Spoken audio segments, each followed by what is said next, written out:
दव्वं जिन्वरवसेन जननी दिट्ठं देविन्दविन्दवन्दं वन्दे तं सर्वदा शिरसा श्रीमत्परं गम्भीरत् साद्बाधामकुलाञ्छनं जियात्रिलोक्यनाथस्य शासनं जिनशासनं शासनं जिनशासनं शासनं जिनशासनं। जय बोलिए अंतिम तीर्थंकर विनायक श्री महावीर भगवान की। परम पूजनीय भिक्षम ज्ञान उपयोगी आचार्य गुरुदेव श्री वसुनंदी जी मुनिराज की। अहिंसा में विश्व धर्म की।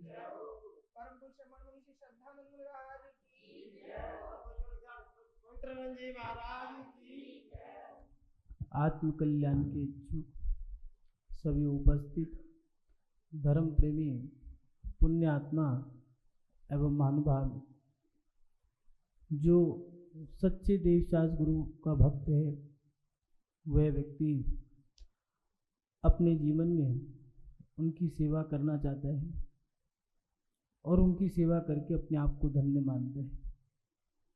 उनकी सेवा के साथ साथ वह उनकी प्रभावना भी करना चाहता है, मन से, वचन से, काया से, पवित्र मन के माध्यम से वह व्यक्ति उनकी प्रभावना करना चाहता है।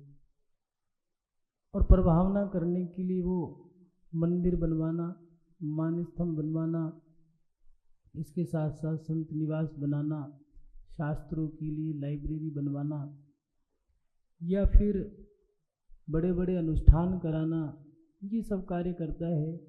और इन सब कार्यों को करते समय उसके मन में एक शंका रहती है, प्रभावना करते समय किन किन बातों का ध्यान रखना चाहिए वो ये नहीं जानता। और उस समय उसके मन में एक डर भी रहता है कि मैं कहीं गलत तो नहीं कर रहा हूँ, क्या ये सही कर रहा हूँ। इतना कुछ करने के बाद भी मन में एक डर रहता है कि सही है या गलत है, क्या करूँ क्या ना करूँ, कुछ समझ नहीं आता है। फिर प्रभावना करते समय हम किन किन बातों का ध्यान रखें। मंदिर बनवा दिया, अब किसी ने कहा ये तो गलत है, अब फिर नीचे उतारो। लाइब्रेरी बना दी, उन्होंने कहा ये अलमारी यहाँ नहीं रखनी, अब दोबारा से शिफ्ट करो। संत निवास बना दिया है, किसी ने कहा ये गलत है, वास्तु सही नहीं है, अब दोबारा बनाओ। समाज में कभी कभार इन चीज़ों से लड़ाई झगड़े भी हो जाते हैं। जिसने पैसा दिया था मंदिर में वेदी बनाने के लिए, अब वेदी 5 साल 10 साल हुए नहीं, फिर दोबारा तोड़ दो, ये गलत है। तो फिर प्रभावना करते समय किन किन बातों का ध्यान रखना है, हम ये तो जाने। प्रभावना करने से पहले हम ये जाने कि प्रभावना कहते किसे हैं। किसी व्यक्ति पर अपना प्रभाव डाल देना, यही प्रभावना है। प्रभावना के दो भेद किए हैं, अच्छी प्रभावना, बुरी प्रभावना, सुप्रभावना या अप्रभावना। अगर किसी पे तुमने बुरा प्रभाव डाला है तो वो अप्रभावना है, किसी पे तुम्हारा अच्छा प्रभाव पड़ गया है तो वो अच्छी प्रभावना है। अब प्रभावना करते समय किन किन बातों का ध्यान रखें, ये भी ध्यान रखने योग्य बातें हैं।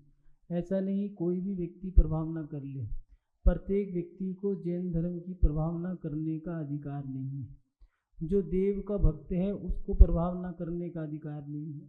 जो गुरु का भक्त है उसको प्रभावना करने का अधिकार नहीं है। जो शास्त्र का भक्त है उसको प्रभावना करने का अधिकार नहीं है। जो देव, शास्त्र और गुरु इन तीनों का भक्त है, मात्र उसी को, वो भी आचार्य के आदेश अनुसार, उनकी आज्ञा के अनुसार, वो व्यक्ति प्रभावना कर सकता है। हम अपने जीवन में प्रभावना करते समय किन किन बातों का ध्यान रखें, तो आचार्य भगवंतु ने दिया है। अगर प्रभावना करनी है तो पहले आपको ध्यान रखना होगा वात्सल्य। आपके अंतरंग में वात्सल्य है या नहीं है।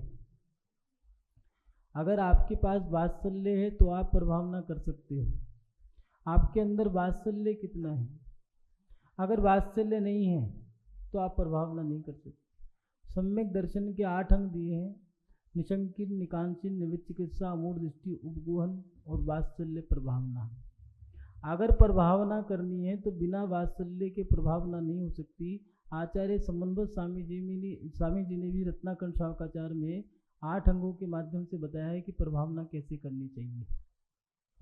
सम्यक दर्शन के 8 अंग जो दिए हैं उसमें बिना प्रभावना वात्सल्य की प्रभावना नहीं हो सकती। आज के समय में लोग प्रभावना तो करना चाहते हैं, लेकिन वात्सल्य का अंग आपके अंदर है या नहीं है। युवा, कुछ युवतियां या बच्चे या महिला परेशान हैं, जो धर्म के व्यवस्थापक हैं, मंदिरों के ठेकेदार बनकर के बैठ गए हैं। उन लोगों के मन में पता नहीं क्या है, समझ में नहीं आता। कोई युवा है या कोई बालिका है, कोई नई महिला अगर मंदिर से जुड़ी है, धर्म से जुड़ी है, और किसी युवा से मान लो अभिषेक करते समय लुटिया गिर गई, बस अब तो उसको उन्होंने डांट दिया, पीछे हट।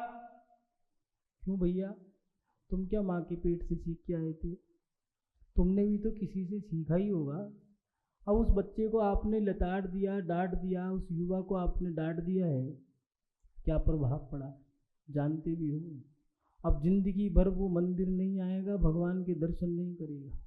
या आपने अपना गरूर, अपना वजूद बनाने के लिए कि मैं 20 साल का पट्टा है, मैं मंत्री, मैं अध्यक्ष, मैं फलाना, मैं ढिमका, इसके लिए तुमने उस युवा को जो डांट दिया है, प्रभावना कर रहे थे, अपने अहंकार की पुष्टि कर रहे थे। इसलिए अगर प्रभावना करनी है तो गुस्से से प्रभावना नहीं होती, अपना अहंकार दिखाने से प्रभावना नहीं होती। मेरी कुर्सी अगर यहाँ बिछी है तो मैं ही बैठूंगा, दूसरा नहीं बैठ सकता। जो मुड्डा मेरा पिंक कलर का या लाल रंग का मेरा मुड्डा है, अगर उस मुड्डे पे कोई महिला बैठ गई, और अगर नई नवेली दुल्हन है या फिर नई महिला है और वो बैठ जाए, तो बस अब वो बूढ़ी महिला उसे छोड़ेगी नहीं। अरे अहंकार के लिए प्रभावना कर रहे थे, क्या कर रहे थे? अभी पूर्व में ही आपके बीच में से वो गया है पर्व, कौन सा? शुद्ध पंचमी। शुद्ध पंचमी पे आए, डेस्क पर रखी किताबें, पीछे लगाया बैनर, और बैनर लगा करके फोटो खिंचवा करके भाग गए। ये आप जिनवाणी की रक्षा कर रहे थे या अहंकार की पुष्टि कर रहे थे? ये प्रभावनाएं नहीं है, ये धंधा है, इसको व्यापार कहा करते हैं। अपने अहंकार की पुष्टि करना, अपने गुस्से के माध्यम से लोगों को पीछे हटा देना कि ये व्यक्ति ना आए। क्यों? अगर ये आ जाएगा तो मैं पीछे हट जाऊंगा, मुझे पूछेगा कौन? 20 साल से 50 साल से जो मेरा पट्टा है उसे कौन मानेगा?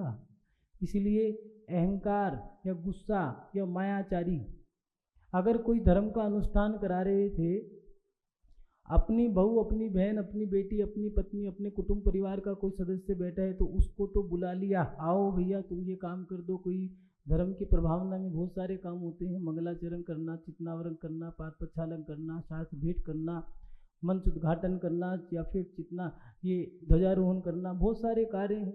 अपने व्यक्ति को बुला लिया, दूसरे व्यक्ति को नहीं बुलाया, ये क्या है भैया?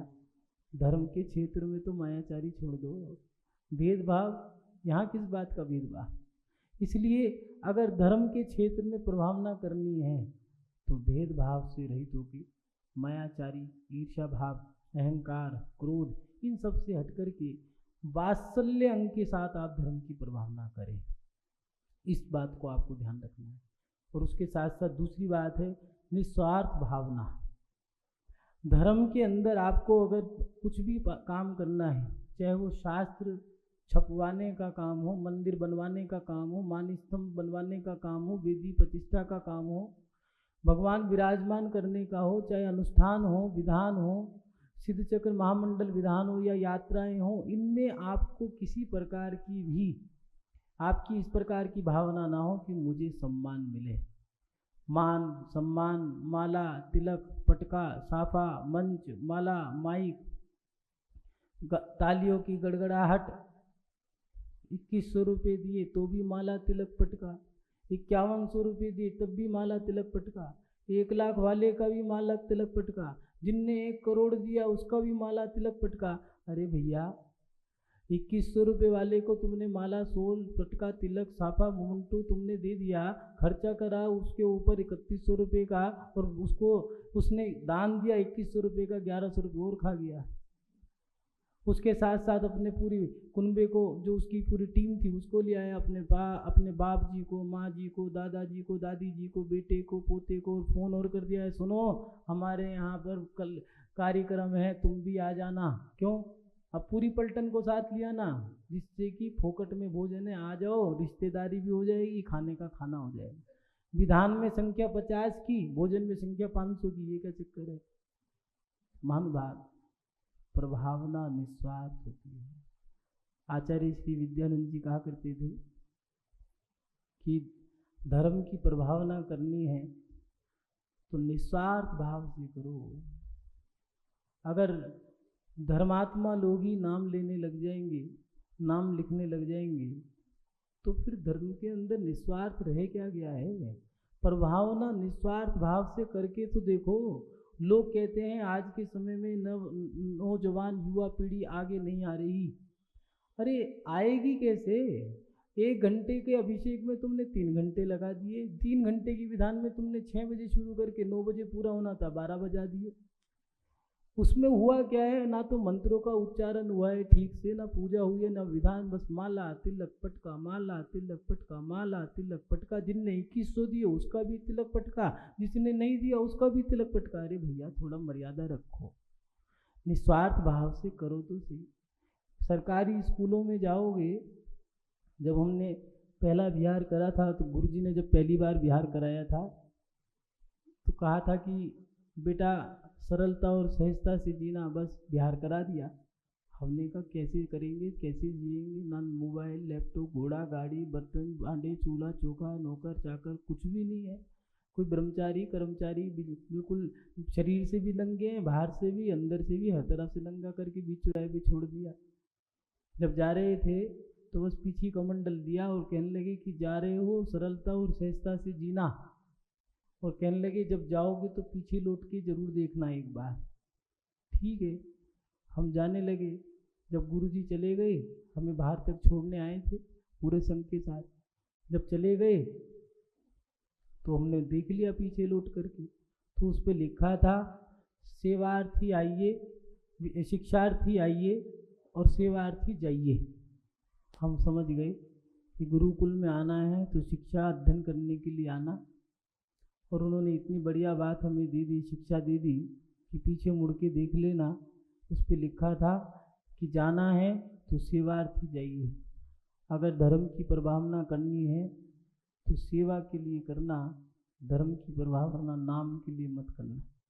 महानुभाव, निस्वार्थ काम करके तो देखो, जनता तुमसे जुड़ने के लिए तैयार है, लेकिन हमें तो हर चीज़ में नाम चाहिए। अगर हमने पौड़ी बनवा दी है मंदिर की, तब भी नाम चाहिए। पौड़ी पे पैर रखो तब नाम। अगर हाथ पकड़ने की वो जो पाइप से लगे होते हैं वो रोड, उस पे हाथ रखो तो उस पे नाम।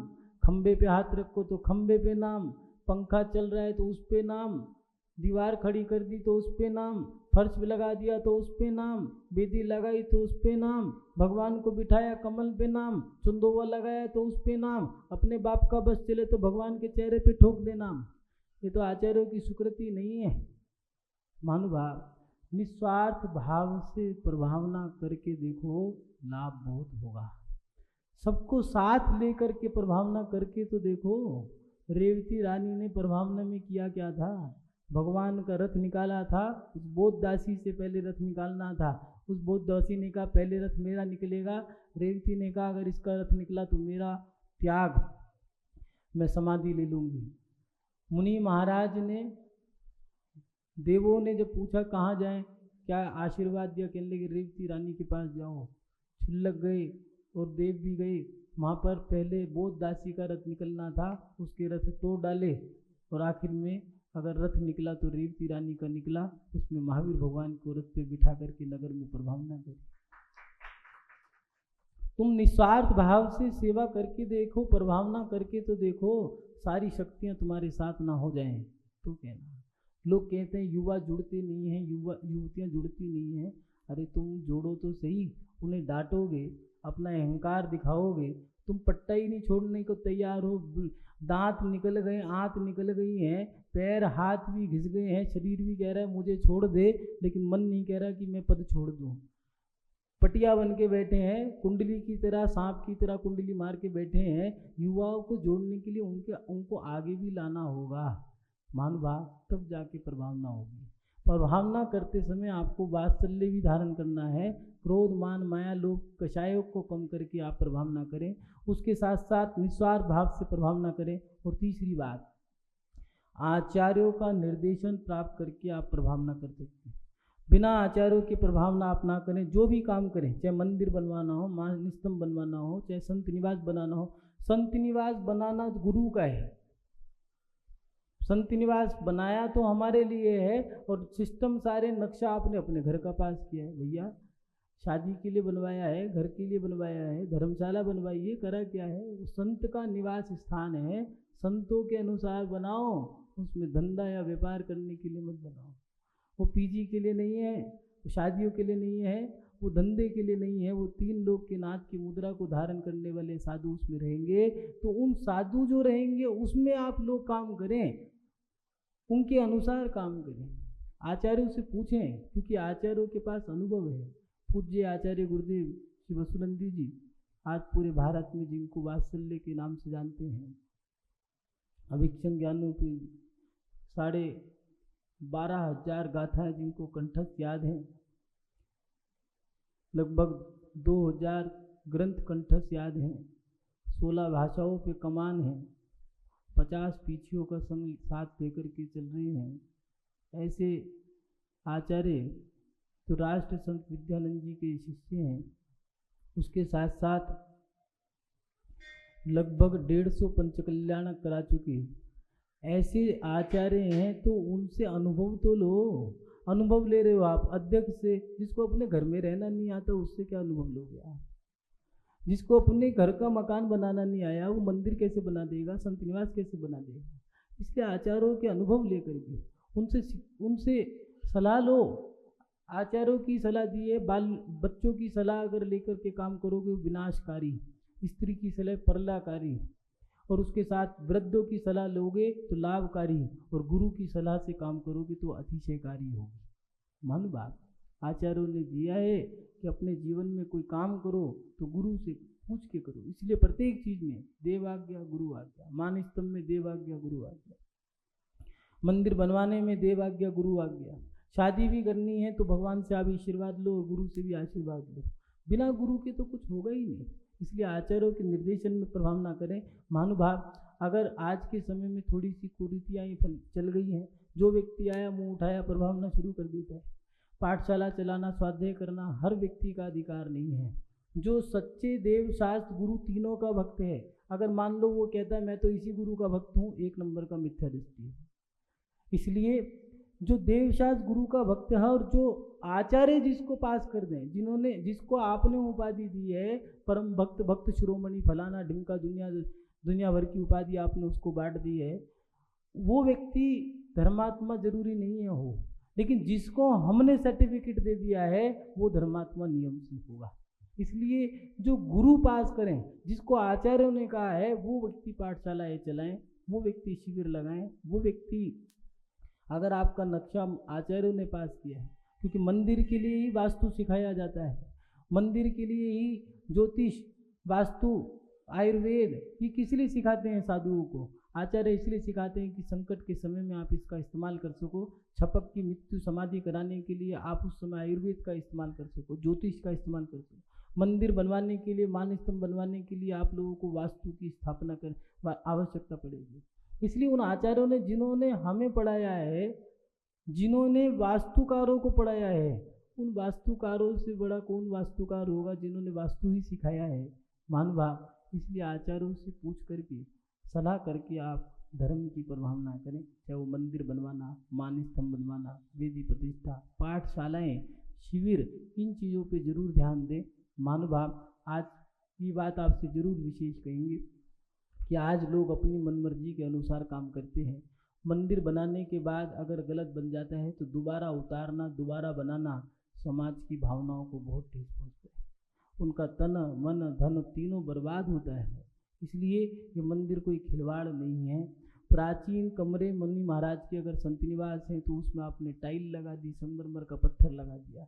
अब साधु परेशान है। पहले चूना गारा की दीवार थी, ठंडी रहती थी, अब वो टाइल गर्मी में गर्म हो जाएगी, ठंडी में ठंडी हो जाएगी। आप मज़े ले रहे हो, साधु तड़प रहे हैं। इसलिए आपको थोड़ा ध्यान रखना चाहिए। उसके साथ साथ बड़ी सोच, ये अंतिम पड़ाव है, अंतिम सूत्र है। प्रभावना करनी है तो बड़ी सोच को साथ लेकर के चलें। पहले के मंदिर 1000 साल के अनुसार बनते थे। आज माँ दादा बनाता है तो बेटा ही इस्तेमाल कर पाता है, पोता नहीं इस्तेमाल कर पाता। पहले मंदिर 1000 साल के अनुसार बने थे। खजुराहो के मंदिर जा कर के देखो, चाहे वो संत निवास हो तो सोनागिर जी की 20 कोठी जाके देखो। उसमें जाने के बाद गर्मी में गर्मी नहीं लगती है, ठंडी में ठंडी नहीं लगती है। आज मंदिर 6 महीने के अंदर खड़ा हो जाता है, तैयार होकर के 1 साल में खड़ा हो जाता है। पता चला पिता ने बनाया था, बेटा खड़ा हुआ, मंदिर गिरने का समय आ गया है। इसलिए बड़ी सोच लेकर के काम करें, तब जा कर के आपके जीवन में प्रभावना कर सकते हो। कुछ बातों पे आपको ध्यान देना चाहिए। बड़े बुजुर्ग धर्म के क्षेत्र में युवा जो हैं उनको डांटे ना, प्यार से काम लो, पुचकार के काम लो। ये आपको विशेष इसमें आपको ध्यान रखना है, क्योंकि नई नौजवान पीढ़ी जिसको धर्म नहीं आता वो डरते हैं। डर के मारे हम देखते हैं आहार के समय में बड़े बुजुर्ग महिलाएं जो हैं वो आगे रहेंगी, बच्चों को पीछे रखेंगे। अरे ये पीढ़ी खड़ी हो रही है, उनको आपको आगे रखना है। चाहे वो आहार के क्षेत्र में हो, चाहे वो मंदिर के क्षेत्र में हो। आपके बाल सफ़ेद हो गए हैं, शरीर की खाल सफ़ेद हो गई है, वो भी कह रहा है छोड़ दो, लेकिन आप छोड़ तो रहे नहीं हो, जो नए आ रहे हैं उनको तोड़ ओड़ रहे हो, गलत है। इसलिए युवा पीढ़ी को प्यार से समझाएं। और उसके साथ साथ धर्म प्रभावना के कार्य आचार्यों के निर्देशन से ही करें। उनसे बिना पूछे आप कोई काम ना करें। हमने साधु का नाम भी नहीं दिया है, आचार्य शिवकोटि स्वामी जी ने दिया है कि साधु साधु के पास कम, आचार्य के पास ज़्यादा बैठे। क्यों? साधु का अनुभव इतना बड़ा नहीं हो सकता, चाहे वो 50 साल पुराना साधु ही क्यों ना हो, जितना अनुभव आचार्य का होगा। 1 दिन पुराना आचार्य और 100 साल पुराना साधु बराबर है, क्योंकि आचार्य के पास अनुभव है। जैसे 18 साल का लड़का हो चाहे 25 साल का लड़का हो, और शादीशुदा 20 साल का व्यक्ति क्यों ना हो, उसके पास बाप बनने का अनुभव है। 25 साल के युवा के पास बाप बनने का अनुभव नहीं है। इसलिए आचार्य का अनुभव आचार्य के पास ही है और साधु का अनुभव साधु के पास है। इसलिए पहले प्रायोरिटी आचार्यों को दी गई है, उसके बाद आचार्यों के बाद साधु परमिष्टि को दी है। इसलिए साधु आचार्य परमिष्टि से सलाह करके आप काम करें, चाहे वो पाठशालाएँ हों। क्योंकि कुछ लोग, अगर आप आतताई लोगों को जो धर्म के विरुद्ध हैं, कोई व्यक्ति साधु कोई नहीं मानता, आप उस व्यक्ति को बुला करके ले आए, आपने स्वाध्याय करा दिया। अब वो व्यक्ति, वो जितने भी स्वाध्याय करने वाले थे उन सबको मिथ्या दृष्टि बना के चला गया। उसके साथ साथ कोई व्यक्ति व्यापारी आ गया, हम तो कुछ लेते नहीं, शिविर समाप्त हुआ, एक पोटली भर करके लपेट करके ले गए। बच्चों में संस्कार क्या डले? कुछ नहीं, आत्मा आत्मा ऐसे बैठ जाओ। तो इससे हमारे धर्म का नुकसान हो गया है। शिविर लगाने का समय पहले जब लगते थे तो आचार्य उपाध्याय साधु परमिष्टि के सानिध्य में लगते थे। आज जो मन में आए वो शिविर लगा रहा है, जो मन में आए वो पाठशाला चला रहा है। संस्कार क्या दे रहे हो? कुछ नहीं। बच्चों में पहले माता पिता के चरण छूने के संस्कार दिया करते थे, दिए नहीं दिए। तो महानुभाव ऐसे संस्कार दो, साधुओं का विहार कराएं, साधुओं का आहार कराएं, इन चीज़ों के संस्कार दो। वो तो दिए ही नहीं है। आपने आत्मा आत्मा आत्मा आत्मा पढ़ा करके चले गए। ध्यान लगाने से कल्याण नहीं होगा। ध्यान तो अंतिम पड़ाव है जो 7वें गुरु स्थान में लगेगा। पंचम काल के जो मुनि हैं वो झूला झूलते हैं ध्यान में, कभी छठा कभी सातवां, कभी छठा कभी सातवां। आचार्य शिवकोटि स्वामी जी भक्ति राजना में लिखा है कि दिगंबर साधु तो जीमते हुए भी असंख्यात कर्मों की निर्जरा कर लेता है। क्यों? वो जीमते माने आहार करते समय में भी 7वें गुण स्थान में पहुंच जाता है। इसलिए साधु, ध्यान साधु की क्रियाएं हैं। श्रावक को पहले व्यवहारिक क्रियाएं दी हैं। व्यवहार और निश्चय 2 प्रकार का धर्म दिया है। पहले व्यवहार सिखाओ, फिर उसे निश्चय सिखाना। निश्चय कौन सिखाएगा? निश्चय कोई हलवाई की दुकान की मिठाई नहीं है। निश्चय तो साधु सिखा सकते हैं, बाकी दूसरा कोई व्यक्ति नहीं सिखा सकता। इसलिए आप लोग अगर पाठशालाएं, शिविर या कोई धार्मिक अनुष्ठान या फिर धार्मिक क्रियाएं करने जा रहे हो, पहले आचार्यों से सलाह जरूर लें। उसके साथ साथ गुरुओं की प्रभावना पर ज़्यादा ध्यान दें। व्यक्ति प्रभावना करना चाहता है, समय समय के अनुसार प्रभावनाओं के क्षेत्र भी बदले हैं। एक समय ऐसा था कि मंदिर नहीं तो मंदिर बनवाए। एक समय ऐसा था जी आचार्य श्री विद्यानंद जी के समय में जब शास्त्रों का स्वाध्याय नहीं होता था तो उन्होंने स्वाध्याय की प्रणाली चलाई समय सार, या फिर समय सार के साथ साथ तुमसे लागी लगन बैंड वालों को बजाना, पहले कुछ नहीं आता था, वो गाने बजाया करते थे, उन्होंने तुमसे लागी लगन सिखाई। माटी के नम मेले भजन, आध्यात्मिक भजन निकाले। भरत जी घर ही में वैरागी, ये भजन निकाले। उस समय में मंदिर नहीं थे, मंदिर बनाए। शास्त्रों का स्वाध्याय नहीं था, स्वाध्याय करवाया। आचार्य चारिचकति शांति सागर जी के समय में साधु नहीं थे, उन्होंने साधु बनाए। आज के समय में माहौल देखें क्या है, लोग मंदिरों से जुड़े हैं, शास्त्रों से भी जुड़ रहे हैं, लेकिन गुरुओं से जोड़ने के लिए भी आप काम करें। उनका विहार कराना, उनका आहार कराना, उनकी सेवा करना, वैयावत्ती करना, ये आप लोगों को आना चाहिए। मात्र रुई के फोए की तरह पैर दबा करके वैयावत्ती नहीं होती है। वैयावत्ती माने उनकी साधना में सहभागी बनना। पता ही नहीं है बनोगे कैसे, इसलिए आप लोगों को इस पर भी ध्यान देना चाहिए।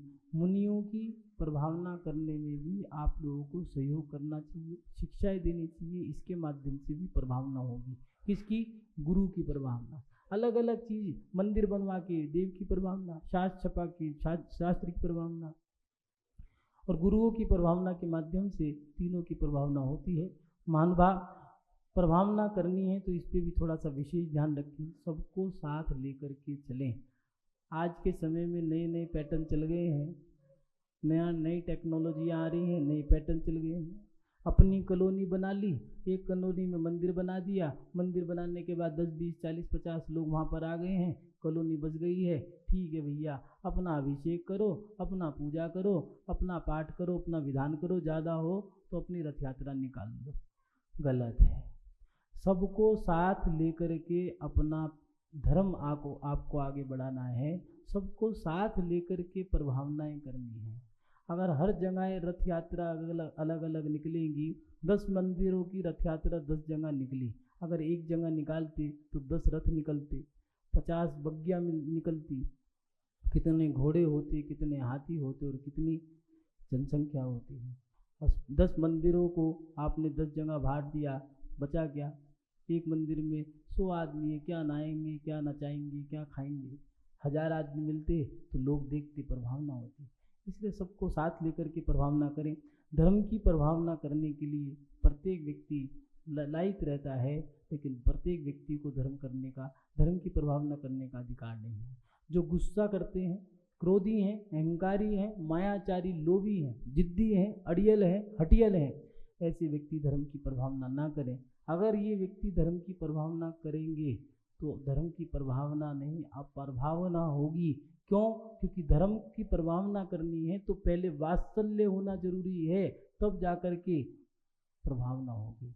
इसलिए निशंकित, निकांक्षित, निवृत्तिकृत, मुक्त दृष्टि, उपगोहन, स्थितिकरण, वात्सल्य, और उसके बाद प्रभावना दी। पहले भी दे सकते थे, लेकिन बिना वात्सल्य के प्रभावना नहीं हो सकती। महानुभाव, सच्चे मन से, सच्चे देवशास्त्र गुरु के लिए सच्चे मन से, ईमानदारी से आप प्रभावना करें, जिससे कि आपका प्रभाव बढ़ेगा। जिन शासन की प्रभावना करने से हमारा प्रभाव बढ़ता है, एक दिन हमारी भी प्रभावना होगी, हम भी चक्रवर्ती बन सकते हैं, हम भी मंडलेश्वर, महामंडलेश्वर या फिर पटरानी, सोधर्मेंद्र इत्यादि बनकर के हमारी भी जग में प्रभावना होगी।